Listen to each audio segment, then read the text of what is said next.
Baiklah, bismillahirrahmanirrahim. Assalamualaikum warahmatullahi wabarakatuh. Innal hamdalillahi nahmaduhu wa nasta'inuhu wa nastaghfiruh wa na'udzu billahi min syururi anfusina wa min sayyiati a'malina may yahdihillahu fala mudhillalah wa may yudlilhu fala hadiyalah. Asyhadu an la ilaha illallah wahdahu la syarikalah wa asyhadu anna Muhammadan abduhu wa rasuluh la nabiyya ba'da amma ba'du. Puji syukur atas kehadirat Allah yang Maha Kuasa yang telah melimpahkan rahmat serta karunia-Nya kepada kita semua sehingga kita masih diberikan kesehatan dan kesempatan untuk dapat melaksanakan perkuliahan secara online pada masa pandemi COVID saat sekarang ini. Dan sholawat beriring salam tak lupa kita berikan junjungan kepada Nabi besar kita, yakni Nabi Muhammad SAW. Baiklah, pada pertemuan kali ini kami dari kelompok 3 akan membacakan hasil presentasi dari kelompok kami, yang mana kelompok 3 terdiri dari 3 orang. Yang pertama Muhammad Yusuf Herman, yang kedua Abdi Alamanda Rahman, dan yang ketiga adalah Nafrido Ilham. Untuk pembacaan materi, pemateri pertama akan dibacakan oleh Nafrido Ilham, dan pemateri kedua akan dibacakan oleh Abdi Alamanda Rahman, dan untuk pemateri ketiga akan dibacakan oleh Muhammad Yusuf Herman. Baiklah, untuk pembacaan materi silahkan disaksikan video berikut ini. Assalamualaikum warahmatullahi wabarakatuh.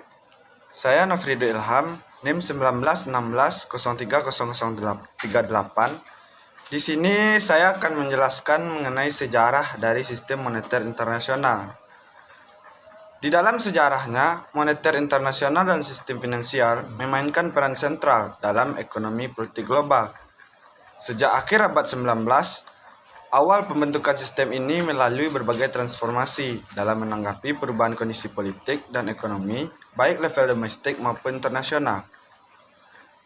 Transformasi kedua terjadi setelah Perang Dunia Kedua, ketika sistem Bretton Woods tengah berjalan. Sebab di tahun 1970-an, periode perubahan di bawah sistem Bretton Woods ini terjadi perubahan dari standar pertukaran emas menjadi dolar Amerika. Sejak tahun 1880, Inggris, Jerman, Jepang, dan Amerika telah mengadopsi sistem standar emas. Dengan berlakunya standar emas, maka nilai dari setiap mata uang dalam satuan mata uang lainnya dapat ditentukan secara mudah, sehingga dapat mengkapitalisasi perdagangan internasional. Standar emas hancur waktu Perang Dunia I pecah. Mata uang praktis ditetapkan atas dasar emas atau mata uang lainnya dengan longgar. Setelah masa itu, kemudian muncul periode kurs tetap. Pada tanggal 22 Juli 1944 diadakan suatu konferensi moneter internasional yang dikenal dengan Bretton Woods Conference yang dihadiri oleh lebih 44 negara, yang mana konferensi tersebut bertujuan untuk menyusun rencana pembuatan sistem moneter. 2 tahun setelah itu, konfederasi tersebut didirikanlah IMF dan juga Bank Dunia untuk mengawasi sistem tersebut. Selama periode tahun 1944 sampai 1973, dolar merupakan mata uang yang sangat penting dalam lalu lintas pembayaran internasional. Peranan dolar ini timbul setelah Perang Dunia Kedua, disebabkan pada saat itu terjadi kekurangan dolar. Negara-negara Eropa yang sangat memerlukan uang atau memerlukan dana untuk memulihkan keadaan ekonominya, di mana satu-satunya sumber adalah dari Amerika Serikat, sehingga dolar banyak diminta. Dan konsekuensinya emas menjadi tergeser oleh dolar. Semenjak tahun 1973, sistem moneter internasional merupakan campuran antara kurs tetap dengan kurs berubah-ubah sesuai dengan sejarah yang berlaku, yang pada akhirnya negara-negara Eropa dan Jepang telah melepaskan ikatan mata uangnya dengan dolar Amerika Serikat. Dengan demikian, telah merupakan mata uang yang mengembang. Namun demikian, dolar masih memegang peranan penting dalam lalu lintas pembayaran oleh Bank Sentral, serta catatan-catatan statistik dana moneter internasional dan penarikan bangsa-bangsa masih menggunakan dasar mata uang dolar. Baik, saya Abdi Alamanda Rahman, NIM 1916-0300025, akan menjelaskan materi selanjutnya, yaitu bursa valuta asing.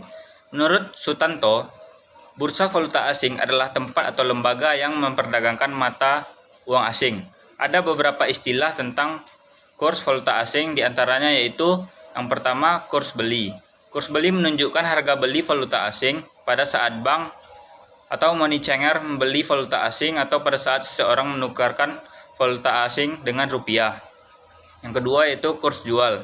Kurs jual menunjukkan harga jual valuta asing pada saat bank atau money changer menjual valuta asing pada saat seseorang menukarkan rupiah dengan valuta asing. Yang ketiga yaitu kurs tengah. Kurs tengah merupakan selisih antara kurs jual dan kurs beli. Selanjutnya yaitu fungsi bursa valuta asing diantaranya yaitu mentransfer daya beli uang antar negara. Yang kedua, penyediaan kredit bagi perdagangan luar negeri. Yang ketiga, menjual belikan valuta asing. Yang keempat, memperlancar perdagangan internasional dan pembayaran internasional. Selanjutnya, yaitu manfaat adanya bursa valuta asing. Yang pertama, memajukan dan memperlancar perdagangan antar negara. Yang kedua, memindahkan urusan pembayaran antar negara. Yang ketiga, menambah cadangan devisa negara. Yang keempat, meningkatkan kegiatan ekspor dan impor antar negara sehingga dapat menggiatkan dunia usaha. Yang kelima, meningkatkan cadangan devisa yang akan memperlancar pembangunan nasional. Selanjutnya itu pasar modal internasional. Pasar modal adalah sebuah tempat bertemunya pihak yang memiliki kelebihan modal dan pihak yang kekurangan modal. Pasar modal terdiri dari dua jenis, yaitu pasar obligasi, yaitu pasar di mana perusahaan dapat menerbitkan surat utang yang disebut obligasi. Pasar obligasi ini merupakan instrumen pada saat perusahaan tidak dapat memperoleh tambahan modal melalui pinjaman kredit ke bank. Yang kedua, pasar saham, yaitu pasar di mana perusahaan dapat menjual bagian saham kepemilikannya dan investor dapat memperdagangkan kepemilikan sahamnya pada investor lain. Awalnya, sebagian besar perusahaan melihat bank dalam negeri dan pasar modal untuk melakukan pinjaman dana atau untuk mengeluarkan obligasi atau saham. Baiklah, bismillahirrahmanirrahim. Saya Muhammad Yusuf Herman, NIM 1916030015. Di sini saya akan menjelaskan materi yang terakhir yaitu nilai tukar mata uang. Nilai tukar mata uang atau yang biasa kita kenal dengan kurs adalah sebuah perjanjian yang dikenal sebagai nilai tukar mata uang terhadap pembayaran saat ini dan di kemudian hari antara dua mata uang negara ataupun wilayah. Selanjutnya, mekanisme penentuan kurs bisa dikategorikan dalam beberapa kelompok. Yang pertama, mengambang bebas atau free float. Berdasarkan sistem ini, kurs mata uang dibiarkan mengambang bebas tergantung kekuatan pasar. Beberapa faktor yang mempengaruhi kurs, misalnya inflasi, pertumbuhan ekonomi. Inflasi akan digunakan oleh pasar dalam mengevaluasi kurs mata uang negara yang bersangkutan. Jika variabel tersebut berubah atau penghargaan terhadap variabel tersebut berubah, kurs mata uang akan berubah. Sistem mengambang bebas juga disebut sebagai clean float. Yang kedua, mengambang yang dikelola atau managed float. Sistem mengambang bebas mempunyai kerugian karena ketidakpastian kurs cukup tinggi. Sistem float yang dikelola, yang sering disebut juga sebagai directive float, dilakukan melalui campur tangan bank sentral yang cukup aktif. Bank sentral kemudian akan melakukan intervensi jika kurs yang terjadi di luar batasan telah ditetapkan. Beberapa bentuk intervensi yaitu yang pertama, menstabilkan fluktuasi harian. Yang kedua, menunda kurs. Selanjutnya, C atau yang ketiga, kurs tetap secara tidak resmi atau unofficial pegging. Melalui cara ini, bank sentral melawan kekuatan pasar dengan menetapkan secara resmi kurs mata uang. Selanjutnya, yang keempat, perjanjian zona target tertentu. Melalui perjanjian ini, beberapa negara sepakat untuk menentukan kurs mata uangnya secara bersama dalam wilayah kurs tertentu. Selanjutnya, yang kelima, yaitu dikaitkan dengan mata uang lain. Sekitar 62 negara dari 162 negara anggota IMF mengkaitkan nilai mata uangnya terhadap mata uang lainnya. Sebagian mengaitkan nilai mata uangnya terhadap mata uang negara tetangga. Selanjutnya dikaitkan dengan kelompok mata uang lain. Sekitar 21 negara mengkaitkan mata uangnya terhadap kelompok mata uang lainnya. Dan yang selanjutnya, yang ketujuh, yaitu dikaitkan dengan indikator tertentu.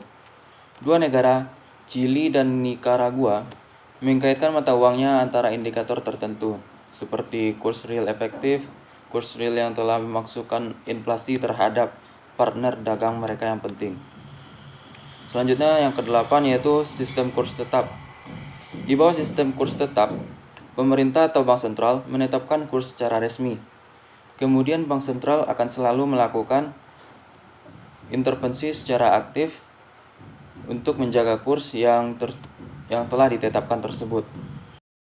Baiklah, selanjutnya saya akan membahas tentang latihan analisis kasus diskusi kelompok, yang mana pada kasus tersebut adalah mengenai penetapan standar emas, karena telah terjadi krisis keuangan yang menyebabkan inflasi dan ketidakstabilan kurs mata uang negara. Dari pertanyaannya, apa yang harus dilakukan oleh pemerintah terhadap kasus tersebut, dan kemukakanlah pendapat Anda dan berikan alternatif solusinya.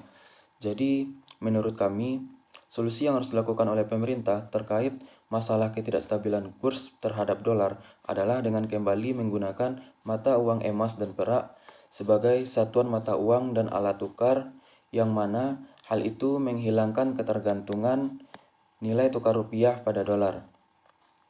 Hal ini dikarenakan emas akan mengikuti perputaran nilai mata uang tanpa berpengaruh pada mata uang negara lain. Selain itu, emas juga sangat praktis dan rentan akan pemalsuan sebagaimana yang terjadi pada mata uang kertas saat ini. Dan masih banyak lagi keuntungan ketika menggunakan emas. Mungkin sekian jawaban singkat dari kelompok kami. Mungkin ada juga nanti akan ditambahkan. Baiklah, itulah hasil presentasi dari kelompok 3. Semoga ilmu yang disampaikan dapat bermanfaat bagi teman-teman semua, dan banyak maaf bagi segala kesalahan dan kekurangan. Kami dari kelompok 3 izin undur diri. Wabillahi taufiq wa hidayah. Assalamualaikum warahmatullahi wabarakatuh.